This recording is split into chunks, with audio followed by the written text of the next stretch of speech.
तो देखिए साहब, अभी मैंने आपको इलेक्ट्रॉन की पानी से पानी तक की शॉर्ट जर्नी बताया। प्लांट के ही मेसोफिल सेल में निकला इलेक्ट्रॉन, और प्लांट के ही मेसोफिल सेल के अंदर फिर वो पानी बन गया, या फिर प्लांट के ही दूसरे सेल के अंदर पानी बन गया। अब हम आपको प्लांट के अंदर नहीं बल्कि पूरे इकोसिस्टम के लेवल पर बताने जा रहे हैं इलेक्ट्रॉन की पानी से पानी तक की यात्रा, मतलब लॉन्ग जर्नी, बड़ी यात्रा।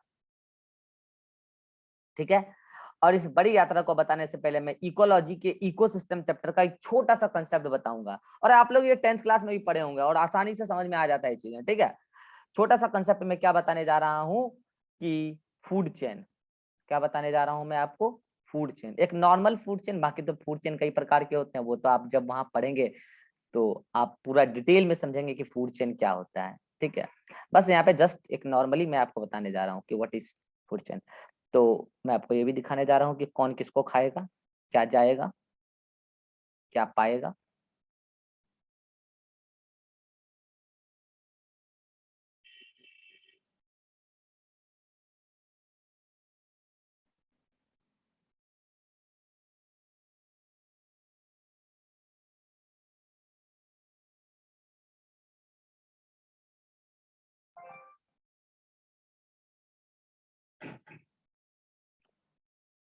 चलिए साहब, मैं आपको बता रहा हूँ कि एक फूड चेन है। ठीक है, और इस फूड चेन में मैं कह रहा हूँ कि यहाँ पे कोई क्या है, प्रोड्यूसर है। This one is anyone producer. Producer क्या होता है, जो फोटोसिंथेसिस करके फूड का सिंथेसिस करते हैं, मतलब ऑर्गेनिक कंपाउंड को बनाते हैं, प्रोड्यूसर है।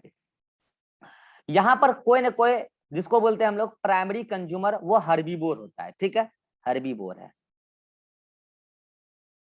जो फ्लैश नहीं खाते उसको बोलते हैं हर्बीवोर। ठीक है, और यहाँ पे कोई ना कोई अब कार्निवोर आएगा, और कार्निवोर में पहले जो कार्निवोर आता है उसको बोलते हैं प्राइमरी कार्निवोर, जो फ्लैश खाता है। अब अगर वो, हो सकता है घास भी खाता हो, तो वो फिर ओमनिवोर कहलाएगा, लेकिन वो अगर वो मांस खाता है तो कार्निवोर तो है ना वो। ये सब बात इकोलॉजी में डिस्कस करेंगे। प्राइमरी कार्निवोर, बीच में कई सारे कार्निवोर आएंगे, फाइनली टॉप कार्निवोर आएगा।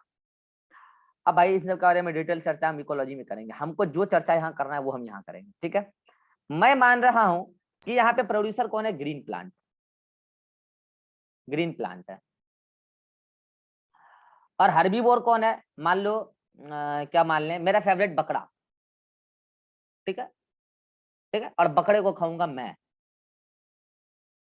बकरे को खाऊंगा मैं, और तुम्हारी बद्दुआ से मुझे खा जाएगा, कौन खाया जाएगा, तुम्हारी बद्दुआ से मुझे कौन खा लायन। जाएगा, लायन। अरे नालायक, पैसा तुम जमा कर दियो, हम मर जाएंगे, पढ़ाएगा कौन तुमको, है हैं? जो जो फुल पैसा जमा कर दिए उसका क्या होगा, लाइन खा पढ़ा जाएगा, के जाइएगा। पढ़ा के जाएंगे। लाइन तुम्हारा, तुमको मतलब तुम्हारा बात मान लेगा कि पढ़ाने, अच्छा, और ऊपर से बोल रहा है पढ़ा के जाइएगा, है ना, मतलब और बोल रहा है ऊपर से कि पढ़ा के जाइएगा, मतलब और बच्चे को मत पढ़ाइएगा, हमको पढ़ाने के बाद मर जाइएगा। अरे नालायक। अब देखो इधर, अब बताने जा रहे हैं क्या ये हुआ, ये एनर्जी का फ्लो होता है साहब, फूड चेन के थ्रू होता है इकोसिस्टम में। ठीक है, अब इसको हम थोड़ा डिटेल में लेने जा रहे हैं। ठीक है, मैं कहता हूं कि अभी अभी हाल ताजा ताजी मैंने आपको सिखाया कि प्रोड्यूसर ने फोटोसिंथेसिस कराया, सेल रेस्पिरेशन कराया, सब कुछ चलाया, अपना सब कुछ बनाया। जब इसने ऑर्गेनिक कंपाउंड बनाया था, तो अभी आपने सीखा कि वो ऑर्गेनिक कंपाउंड क्या था साहब, तो वो ऑर्गेनिक कंपाउंड था कार्बोहाइड्रेट, फैट और प्रोटीन, ये था साहब। और ये ऑर्गेनिक कंपाउंड कैसे बना, तो अभी आपने सीखा था कि सर वो ऑर्गेनिक कंपाउंड तो वाटर के स्प्लिटिंग से फाइनली बना था। वाटर का स्प्लिटिंग लाइट रिएक्शन में, तो उसे बना NADH2 NADPH2 और ATP, और उससे डार्क रिएक्शन में CO2 का रिडक्शन करा के ऑर्गेनिक कंपाउंड बना। तो ये वाटर का जो ऑक्सीडेशन हुआ था, इसी से फ्री इलेक्ट्रॉन निकला था, यहाँ पे यूज हुई थी लाइट एनर्जी, इसलिए इसको एंटरगोनिक कहा था। अब फाइनली बात यह है कि ये ऑर्गेनिक कंपाउंड प्लांट ने बनाया, अपने हर सेल तक पहुंचाया, उसका ब्रेकडाउन कराया, एनर्जी पाया और अपने लाइफ को चलाया। लेकिन उसने अपने कई प्लांट पार्ट्स में अलग अलग प्लांट ऑर्गेनिक कंपाउंड को स्टोरेज भी कराया, और वो स्टोरेज किसी में भी हो सकता है, खीरा, ककड़ी, कद्दू, घास, साग, किसी में भी, मक्का, केला, आम, कुछ भी, मतलब वो प्लांट ऑर्गेन जहां पर ऑर्गेनिक कंपाउंड का स्टोरेज हो चुका है। अब कल उस घास को कौन खा गया, बकरा। जब बकरे ने उस घास को खाया तो क्या बकरे ने उस ऑर्गेनिक कंपाउंड को खाया? यस। तो बकरे ने उस ऑर्गेनिक कंपाउंड को खाया, मतलब उसने कार्बोहाइड्रेट, प्रोटीन और फैट पाया। और अब बकरा का डाइजेस्टिव ट्रैक्ट ने इस कार्बोहाइड्रेट, प्रोटीन और फैट का हाइड्रोलाइसिस कराया। हाइड्रोलाइसिस से बकरा ने क्या पाया? बकरा ने ग्लूकोज पाया, बकरा ने अमीनो एसिड पाया और बकरा ने फैटी एसिड और ग्लिसरॉल पाया। फिर बकरा ने अपने ट्रांसपोर्ट सिस्टम के माध्यम से इस glycerol, fatty acid, amino acid, glucose को इच सेल तक पहुंचाया। इच सेल तक पहुंचाने के बाद इच सेल ऑफ बकरा ने इस glucose, amino acid, fatty acid, glycine, ये इसका ग्लिसरॉल का सेल रेस्पिरेशन कराया। सेल रेस्पिरेशन से बकरा क्या पाया? सेल रेस्पिरेशन से फाइनली इसमें अलग अलग रेस्पिरेटरी सबस्ट्रेट, अलग अलग इंटरमीडिएट के तौर पर अलग अलग स्टेप ऑफ अलग अलग रेस्पिरेटरी पाथवे में एंटर कर गया। फाइनली सब टूट टाट के इनमें तीन चीज था मेनली, CH और O था। फाइनली इसका कार्बन ऑक्सीजन CO2 के फॉर्म में गोबर बन के निकल गया। CO2 के फॉर्म में तो गैस निकला, बाकी कार्बन ऑक्सीजन अनडाइजेस्टेड न्यूट्रिएंट के फॉर्म में भी निकल गया। फाइनली वो तो रिलीज हो गया, वो तुम्हारे हाथ आए नहीं, बकरे के हाथ आए नहीं, तुम्हारे हाथ का बकरे के हाथ आए नहीं। और अब बकरा ने इसको कराकर क्या पाया? बकरा ने इसको करा के NaDH2 और FADH2 पाया। फाइनली यही पाया। बकरा ने ग्लाइकोलाइसिस से भी NADH2 पाया। फाइनली उसको शटल से चलाकर माइटोकॉन्ड्रिया के मैट्रिक्स में लाया। फाइनली बकरे ने इस NADH2 FADH2 को अपने माइटोकॉन्ड्रिया के मैट्रिक्स में जमाया। माइटोकॉन्ड्रिया के इनर माइटोकॉन्ड्रियल मेम्ब्रेन पर लगा ETS ने इसका क्या कराया? इसका टर्मिनल ऑक्सीडेशन कराया। टर्मिनल ऑक्सीडेशन से बकरा ने इससे क्या पाया? बकरा ने इससे ATP पाया, क्योंकि टर्मिनल ऑक्सीडेशन से इस माइटोकॉन्ड्रिया के अंदर बकरा ने प्रोटॉन ग्रेडियंट बनाया। प्रोटॉन ग्रेडियंट ने क्या कराया? प्रोटॉन ग्रेडियंट ने केमियोस्मोसिस कराया और केमियोस्मोसिस से बकरा ने ATP बनाया। बकरा ने इस ATP से अपना पूरा जिंदगी चलाया, भाग दौड़ उछल कूद सब कराया। और बकरे ने ATP बनाने के दौरान केवल उस एनर्जी को यूटिलाइज किया जो आई थी भगवान के घर से उस फ्री इलेक्ट्रॉन के साथ। ये भगवान के घर से ये फ्री इलेक्ट्रॉन इस लाइट एनर्जी को लेकर इस ऑर्गेनिक कंपाउंड में आई थी। ये ऑर्गेनिक कंपाउंड बकरा ने खाया, वही ऑर्गेनिक कंपाउंड से ये कंपाउंड आया और उसी के रेस्पिरेशन से ये NADH2 FADH2 आया और उसी के फ्री इलेक्ट्रॉन के माध्यम से प्रोटॉन ग्रेडियंट बनाया और ATP बनाया और बकरा अपना लाइफ चलाया। एज इट इज उस इलेक्ट्रॉन को और उस प्रोटॉन को भी बकरा ने O2 को लौटाया ड्यूरिंग टर्मिनल ऑक्सीडेशन और O2 बन गया पानी। O2 बन गया पानी। O2 बन गया पानी। पानी से चला था इलेक्ट्रॉन, पानी में मिल गया है। पानी से चला था इलेक्ट्रॉन, पानी में मिल गया है। इस दौरान प्लांट को भी लाइफ दे गया ATP देकर। इस दौरान बकरा को भी लाइफ दे गया ATP देकर। एक बार यहाँ पे छोटी जर्नी हुई, थोड़ी सी लंबी जर्नी यहाँ हुई। बात यहाँ खत्म नहीं हुई, बात यहाँ खत्म नहीं हुई। मुझे एक बात बताना, जैसे प्लांट ने ऑर्गेनिक कंपाउंड इतना सारा बनाया कि खुद भी खाया, दूसरे को भी खिलाया, क्या बकरा ने केवल इतना ऑर्गेनिक कंपाउंड खाया ग्रीन प्लांट से लेकर कि वो अपना ATP बनाकर अपना मेटाबॉलिज्म चलाया, या अंग भी लगाया? या अंग भी लगाया? अंग भी लगाया। अंग भी लगाया, क्योंकि cell respiration is amphibolic process. इसी दौरान कोई न कोई इंटरमीडिएट निकल के ऑर्गेनिक कंपाउंड बनाया, कार्बोहाइड्रेट, प्रोटीन, फैट बनाया और बकरे ने अपना अंग लगाया। अब वो बकरा मुझे भाया और मैंने उसे कटवाया और मैंने उसका मांस मंगाया, कुकर में पकाया और मैंने बकरा को खाया। मैंने बकरा का क्या खाया? मैंने बकरा का ऑर्गेनिक कंपाउंड खाया, कार्बोहाइड्रेट, प्रोटीन और फैट खाया। चूंकि मैंने बकरा खाया, आज मैंने मुर्गा नहीं खाया, तो ज्यादातर मैंने फैट खाया, लेकिन छन्नी से छानकर फैट नहीं खाया। कार्बोहाइड्रेट, प्रोटीन, फैट मतलब ऑर्गेनिक कंपाउंड खाया। ये कहां से आया? ये बकरा से आया। बकरे के अंदर ये कहां से आया? बकरे के अंदर ये सेल रेस्पिरेशन से आया। सेल रेस्पिरेशन में इंटरमीडिएट कहां से आया? हाइड्रोलाइसिस से आया। किसके हाइड्रोलाइसिस से आया? तो ऑर्गेनिक कंपाउंड के हाइड्रोलाइसिस से आया। वो ऑर्गेनिक कंपाउंड बकरा को कहां से आया? प्लांट से आया। प्लांट को ऑर्गेनिक कंपाउंड कहां से आया? प्लांट ने उसे स्वयं बनाया। प्लांट ने उसे कैसे बनाया? भगवान की कृपा को लेकर बनाया। फाइनली मैंने बकरे को खाया और मैंने कार्बोहाइड्रेट, प्रोटीन और फैट पाया। मेरे डाइजेस्टिव ट्रैक्ट ने इस कार्बोहाइड्रेट, फैट, प्रोटीन का हाइड्रोलाइसिस कराया और मेरे डाइजेस्टिव ट्रैक्ट ने इससे क्या पाया? ग्लूकोज पाया, अमीनो एसिड पाया, फैटी एसिड पाया और ग्लिसरॉल पाया। मेरे ब्लड ने ट्रांसपोर्ट सिस्टम का मेरा भाग ब्लड इस glycerol, glucose, amino acid, fatty acid का ट्रांसपोर्ट कराया एंड ईच सेल तक पहुंचाया। मेरे ईच सेल तक पहुंचाया इसको as a respiratory substrate. Then मेरे हर सेल ने इसका क्या कराया? सेल रेस्पिरेशन कराया।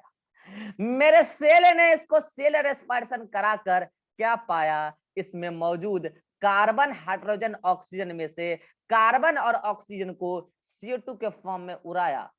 CO2 के फॉर्म में उड़ाया और मेरे सेल ने इसके रेस्पिरेटरी पाथवे में घुसने से NADH2 एंड FADH2 पाया। क्योंकि इसमें मौजूद हर रेस्पिरेटरी सबस्ट्रेट को मैंने कहीं ना कहीं, किसी न किसी स्टेप में सेल रेस्पिरेटरी पाथवे में घुसाया। फाइनली मैंने इससे क्या पाया? मैंने NADH2 FADH2 पाया। फिर इस NADFH2 और NADH2 FADH2 को मैंने फाइनली माइटोकॉन्ड्रिया की मैट्रिक्स में जमाया। Inner mitochondrial membrane of mitochondria हमारी सेल के अंदर इसका क्या कराया? ऑक्सीडेशन कराया। ऑक्सीडेशन के दौरान मैंने O2 की प्रेजेंस में, रोज सांस लेता हूं, हर पल लेता हूं, O2 की प्रेजेंस में मैंने इसका टर्मिनल ऑक्सीडेशन कराया। क्या पाया? मैंने इसके टर्मिनल ऑक्सीडेशन से प्रोटॉन ग्रेडियंट बनाया। उस प्रोटॉन ग्रेडियंट से मैंने ATP बनाया। इस ATP से मैंने जिंदगी चलाया।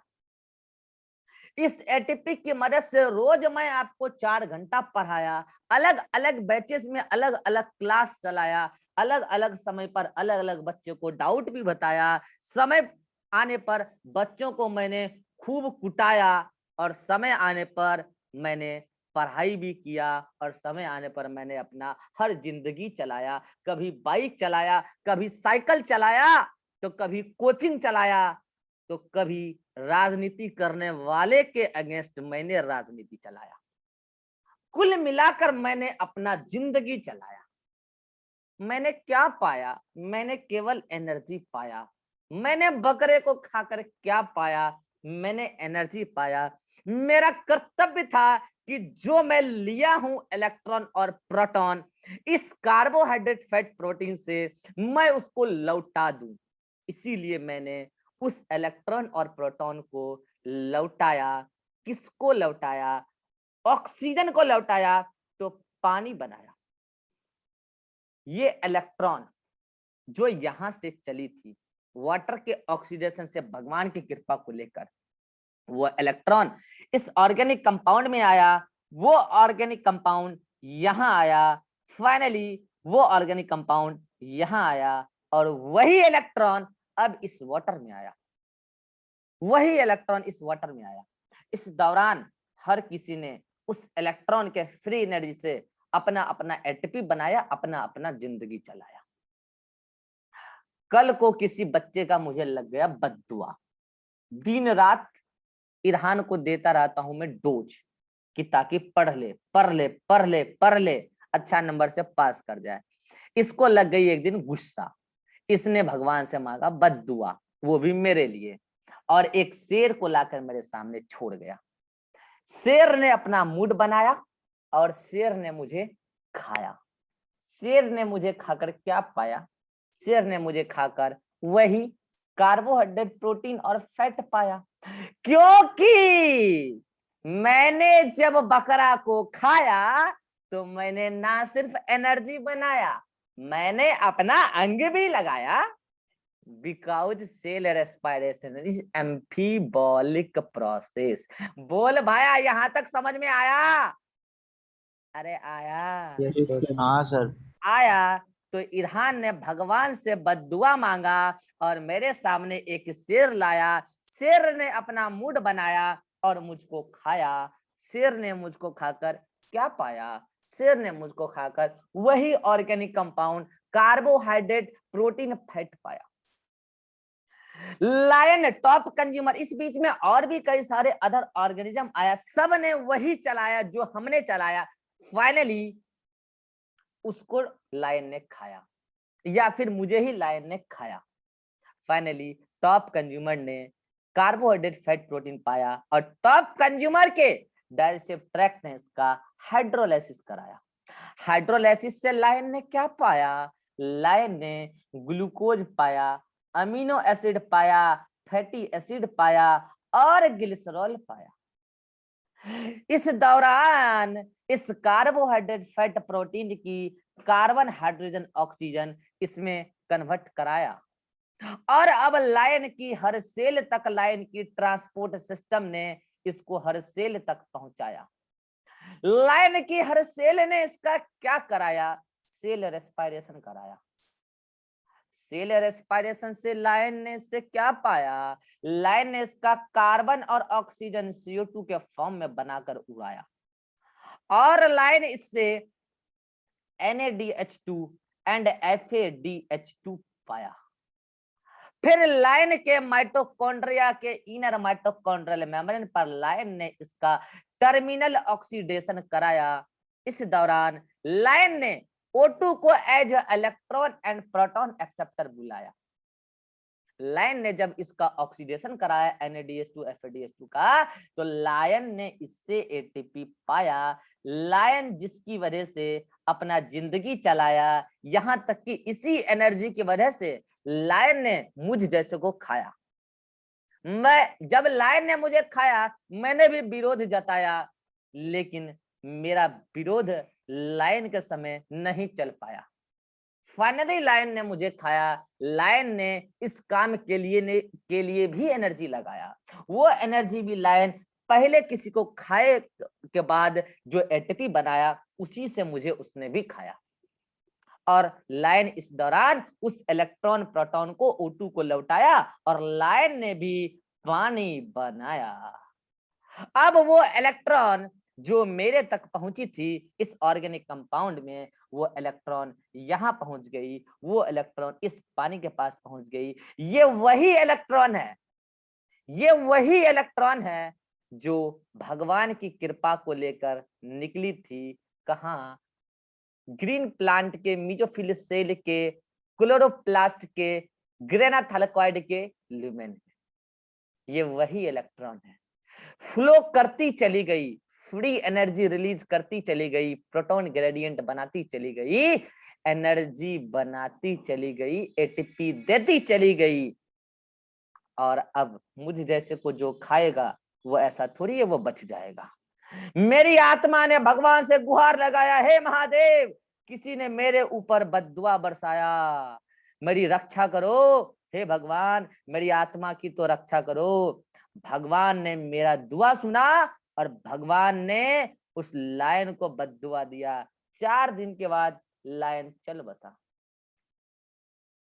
4 दिन तक मेरी आत्मा ने उस महादेव से गुहार लगाया, हे ईश्वर मेरी खाने वाले को निपटा दो। भगवान ने उस लायन को किसी के द्वारा तीर लगवाया या लायन की किसी कारण से मौत हो गई, वो नेचुरल एज भी हो सकती है। Lion becomes dead body, lion becomes dead body. और फिर मैंने साथ ही साथ उस डिकम्पोजर की जो बैक्टीरिया फंजाई है, डिकम्पोजर की नंबर मैंने अपने मोबाइल से निकाला और डिकम्पोजर बैक्टीरिया फंजाई को मैंने कॉल लगाया। मैंने कहा डिकम्पोजर और बैक्टीरिया और फंजाई, देखो मैंने तुम्हारे लिए पार्टी बुलाया, आओ जल्दी से। और ये डिकम्पोजर आते हैं और ये डिकम्पोजर बड़े खुशी से आते हैं और ये डिकम्पोजर इस डेड बॉडी ऑफ लायन पे थू थू थू थू थू थू थू थू थू थू थू, तुमने रमन सर को मारा है, थू थू थू थू थू थू थू थू। इसने क्या किया, इसने अपना हाइड्रोलाइटिक एंजाइम छिड़कवाया। Hydrolytic enzyme of bacteria and fungi ने इस कॉम्प्लेक्स बॉडी ऑफ लायन जिसमें कॉम्प्लेक्स ऑर्गेनिक कंपाउंड था, उसको सिंपल ऑर्गेनिक कंपाउंड में कन्वर्ट कराया। Simple organic compound means glucose, fatty acid, amino acid, glycerol. यहाँ था कार्बोहाइड्रेट, फैट और प्रोटीन से उसका अंग बना था लायन का। अब इस बैक्टीरिया फंजाई ने उसके बॉडी को भी glucose, fatty acid, amino acid, glycerol में कन्वर्ट कराया। थोड़े बहुत ग्लूकोज, फैटी एसिड, ग्लिसरॉल तो बैक्टीरिया ने खुद खाया, थोड़े बहुत तो बैक्टीरिया ने खुद खाया। इस कदर बैक्टीरिया ने पहले पचाया तब खाया, इसीलिए बैक्टीरिया ऑस्मोट्रोफ कहलाया। बाकी इसकी डिटेल चर्चा इकोलॉजी में भी करेंगे। तो बैक्टीरिया ने थोड़ा बहुत खाया, बाकी जो थोड़े बहुत सॉइल में बच गए, आफ्टर लॉन्ग टाइम ये खुद CO2 एंड वाटर बन के उड़ गए। आफ्टर मेनी ईयर्स ये खुद CO2 वाटर बन के उड़ गए। बाकी जो बैक्टीरिया ने खाया, बैक्टीरिया ने से क्या पाया, वही एनर्जी पाया, फाइनली CO2 एंड वाटर बन के उड़ाया। फाइनली CO2 वाटर बन के उड़ाया। कल को ये बैक्टीरिया भी चल बसा, मुझे बहुत दुख हुआ क्योंकि इसने मेरी बात सुनी थी। ये बैक्टीरिया चल बसा, फिर किसी दूसरे बैक्टीरिया ने, किसी दूसरे डिकम्पोजर ने इस बैक्टीरिया का भी वही हाल किया जो इस बैक्टीरिया ने लायन का किया था। और फाइनली वही उस बैक्टीरिया ने भी एनर्जी पाया, इस बैक्टीरिया को खाकर पाया, इसकी बैक्टीरिया के बॉडी को डिकम्पोज करके पाया और वही CO2 और वाटर बना के उड़ाया। और इस कदर अब वो CO2 और वाटर, अब वो CO2 और वाटर उस सॉइल में है, CO2 इन्वायरमेंट में है, उस वाटर में इलेक्ट्रॉन मौजूद है, वही इलेक्ट्रॉन जो यहां से चली थी, और यही वाटर एक दिन प्लांट के द्वारा एब्जॉर्ब की गई थी। और ये वही वाटर है जो सॉइल में है, ये वही वाटर है जो सॉइल में है।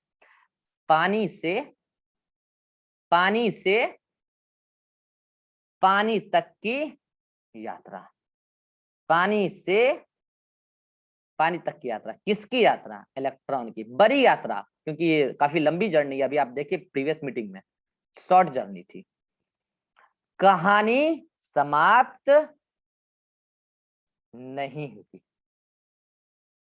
कहानी समाप्त नहीं हुई, होगी भी नहीं, होगी भी नहीं। क्योंकि कल ये वाटर फिर से प्लांट एब्जॉर्ब करेगा, इस CO2 को प्लांट फिर से अपटेक करेगा, ये पूरी कहानी फिर से चलेगी, फिर वही होगा। ये पूरी एंटायर लिविंग वर्ल्ड में इस वाटर का स्प्लिटिंग फोटोसिंथेसिस के दौरान होता रहेगा, फ्री एनर्जी रिलीज होगा, भगवान की कृपा को लेकर निकलेगा फ्री एनर्जी। कौन? फ्री इलेक्ट्रॉन लेकर निकलेगा वाटर से। और इस दुनिया में जो भी लिविंग वर्ल्ड में ऑर्गेनिज्म है, हर लिविंग्स को लिविंगनेस प्रोवाइड कर जाएगा, ATP दे जाएगा। इस इवेंट वो अपना एनर्जी भी पाएगा और अपना अंग भी लगाएगा, ऑर्गेनिक कंपाउंड मतलब प्रोटोप्लाज्म के लिए भी बनाएगा। इस कदर कहानी तो कभी समाप्त ही नहीं होगी, एंटायर लिविंग वर्ल्ड में ये चलता ही रहेगा। इवन आने वाले दिनों में और कॉम्प्लेक्स होती जाएगी ये फ्लो, एनर्जी की फ्लो। लेकिन कहानी समाप्त नहीं हुई। लेकिन कहानी का सार क्या है, कहानी का समरी क्या है? 2 समरी। पहला, इलेक्ट्रॉन की पानी से पानी तक की यात्रा हर जीव को जिंदगी दे जाती है। ये जो फ्री इलेक्ट्रॉन की फ्री एनर्जी है, इसी की वजह से इस लिविंग वर्ल्ड में हर लिविंग ऑर्गेनिज्म को लिविंगनेस मिल रहा है। क्योंकि लिविंग वर्ल्ड में मैंने पढ़ाया है कि लिविंगनेस के लिए 2 चीज चाहिए, स्ट्रक्चर मेंटेन करना है और एनर्जी चाहिए वाइटल फंक्शन को चलाने के लिए। स्ट्रक्चर मेंटेन होगा ऑर्गेनिक कंपाउंड और प्रोटोप्लाज्म बनने से, और वाइटल फंक्शन मतलब इंपॉर्टेंट वर्क चलेगा एनर्जी से, एनर्जी आएगा एटीपी से, और ये दोनों ही काम उस फ्री इलेक्ट्रॉन की वजह से हो रही है। इसीलिए कहानी का पहला सार क्या है कि इलेक्ट्रॉन की पानी से पानी तक की यात्रा इस दुनिया में सभी जीव को जिंदगी दे जाती है। और दूसरा सार क्या है इस कहानी का, एनर्जी तो दो ही तरीके से फ्लो करती है लिविंग वर्ल्ड में, एक ऑक्सीडेशन रिडक्शन CH बॉन्ड और एक फास्फोराइलेशन डिफॉस्फोराइलेशन PH बॉन्ड। क्योंकि ये एटीपी भी टूटेगा यार, किसी न किसी वर्क में काम आएगा। याद करो यार, बताएं एटीपी का टूटना भी पता है ना, वहां भी एनर्जी निकलेगी, ग्रेडियंट बनेगा, कोई ना कोई एक्टिव प्रोसेस हुआ, कोई ना कोई वर्क होगा। अब उससे क्या वर्क होगा वो तो उस पर डिपेंड करेगा, एनर्जी निकल गया ना पीएच बॉन्ड से। लेकिन जब एटीपी बनी थी तो फास्फोराइलेशन हुआ था, उस टाइम इलेक्ट्रॉन की एनर्जी गई थी उसमें, एटीपी टूट गई, डी फास्फोराइलेशन। अब ऑर्गेनिज्म के वर्क में वो एनर्जी काम आ गई, फास्फोराइलेशन डी फास्फोराइलेशन। तो एनर्जी तो दो ही तरीके से चल रही है, oxidation reduction, phosphorylation D phosphorylation, और दो ही बॉन्ड के माध्यम से चल रही है, CH बॉन्ड PH बॉन्ड। बोलो भैया, कहानी समझ में आया? हाँ यस सर। भाई साहब ये है असली बायोलॉजी, ये है असली बायोलॉजी, समझे? बाकी आप आकाश में पढ़ लो, पताल में पढ़ लो, पानी में पढ़ लो कि सूखा में पढ़ लो, भाई साहब आपका ऐसा काटा जा रहा है ना, आपको पता भी नहीं है। पढ़े होंगे बहुत सारे तो लोग, तो आकाश से पढ़े भी, दो दो बच्चे यहाँ पे आकाश के हैं मेरे साथ अभी। भाई साहब आपका ऐसा काटा जा रहा है ना, आपको पता ही नहीं है, आपका कट गया। अब क्या कटा हो तो अब तुम ही समझो यार, लेकिन कटा है जरूर तुम्हारा, जहां से भी तुम पढ़ के आए हो तुम्हारा कटा तो जरूर है। अब क्या कटा हो तो तुम ही समझो और काटने वाले समझेंगे। भाई साहब बहुत तगड़ा, मतलब कि मार्केट में क्या पढ़ाया जा रहा है, मतलब तुम एक बार सोचोगे ना यार, तुम्हें कभी तो अफसोस होगा, कभी रोना आएगा और कभी हंसी भी आएगी। मुझे हंसी आती है, क्या करूंगा रो के यार, मुझे पता ही है बच्चे को ठगा जा रहा है मार्केट में। भाई साहब ये है असली बायोलॉजी, ये है लिविंग वर्ल्ड। और ये अब देखो, ये चीज अगर तुमको आज क्लियर हो गया ना, इकोलॉजी में आपको बहुत मजा आएगा, बहुत ज्यादा मजा आएगा। मतलब आप इकोलॉजी को फील करोगे, इकोसिस्टम चैप्टर को। मतलब आप सोचो यार, गजब यार, मतलब उसने उसको खाया तो उसमें एनर्जी कैसे गया, और उसने क्या पाया, देख लो भाई क्या पाया। अब जो लोग पहले से मेरे इकोलॉजी पढ़े हुए हैं, तो बताओ क्या मैंने पहले इतना डिटेल में वहां बताया था? No sir. बता नहीं सकते ना, क्योंकि देखो कोचिंग संस्थानों में पढ़ाने के बाद एक दबाव होता है, सस्ते में अच्छा कराना है। तो देखो या तो चीजें सस्ती होती है, अच्छी नहीं होती, या तो चीजें अच्छी होती है तो सस्ती नहीं होती है।